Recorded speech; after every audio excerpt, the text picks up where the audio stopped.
And coverage ન્યૂઝમાં આપનું સ્વાગત છે। ગુજરાત એસટી નિગમની અતિ આધુનિક ડબલ ડેકર એસી ઇલેક્ટ્રિક બસનું મુખ્યમંત્રી ભૂપેન્દ્ર પટેલે ગિફ્ટ સિટીથી લોન્ચિંગ કર્યું। મુખ્યમંત્રી ભૂપેન્દ્ર પટેલે ગુજરાત રાજ્ય માર્ગ વાહન વ્યવહાર નિગમ એસટી દ્વારા રાજ્યમાં સૌ પ્રથમવાર સેવામાં મુકાઈ રહેલી અતિ આધુનિક ડબલ ડેકર એસી ઇલેક્ટ્રિક બસનું લોન્ચિંગ કર્યું હતું। મુખ્યમંત્રી ભૂપેન્દ્ર પટેલના નેતૃત્વ અને વાહન વ્યવહાર મંત્રી હર્ષ સંઘવીના માર્ગદર્શનમાં ગુજરાત એસટી નિગમે વડાપ્રધાનના વિચારને સાકાર કર્યો છે।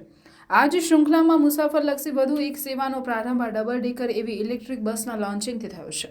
માર્ગ વાહન વ્યવહાર નિગમ દ્વારા આવી 5 અતિ આધુનિક double decker AC electric bus ખરીદીનું આયોજન છે। તે પૈકીની 2 બસોનું લોન્ચિંગ મુખ્યમંત્રી ભૂપેન્દ્ર પટેલે વાઇબ્રન્ટ સમિટ 2024ની પ્રી ઇવેન્ટ રૂપ ગિફ્ટ સિટીથી કર્યું હતું। આ બસ સેવાઓનું વાઇબ્રન્ટ સમિટના ભાગરૂપે સોમવાર 8મી જાન્યુઆરીથી ગિફ્ટ સિટીથી મહાત્મા મંદિર સુધી સંચાલન કરવામાં આવશે। એટલું જ નહીં, વાઇબ્રન્ટ સમિટ પછી Sarkhej Gandhinagar gift city route પર તેનું પ્રાથમિક સંચાલન નિગમ દ્વારા કરવામાં આવશે। મુખ્યમંત્રી ભૂપેન્દ્ર પટેલે આ ડબલ ડેકર એસી ઇલેક્ટ્રિક બસનું લોન્ચિંગ કર્યું। તે અવસરે વાહન વ્યવહાર મંત્રી હર્ષ સંઘવી, ગિફ્ટ સિટીના ચેરમેન ડોક્ટર હસમુખ અઢિયા, ગિફ્ટના એમડી તપન રે તથા વાહન વ્યવહાર અને બંદરો તથા મહેસૂલ વિભાગના અધિક મુખ્ય સચિવ એમ કે દાસ, એસટીવી નિગમના વહીવટી સંચાલક એમ એ ગાંધી અને વરિષ્ઠ અધિકારીઓ પણ ઉપસ્થિત રહ્યા હતા।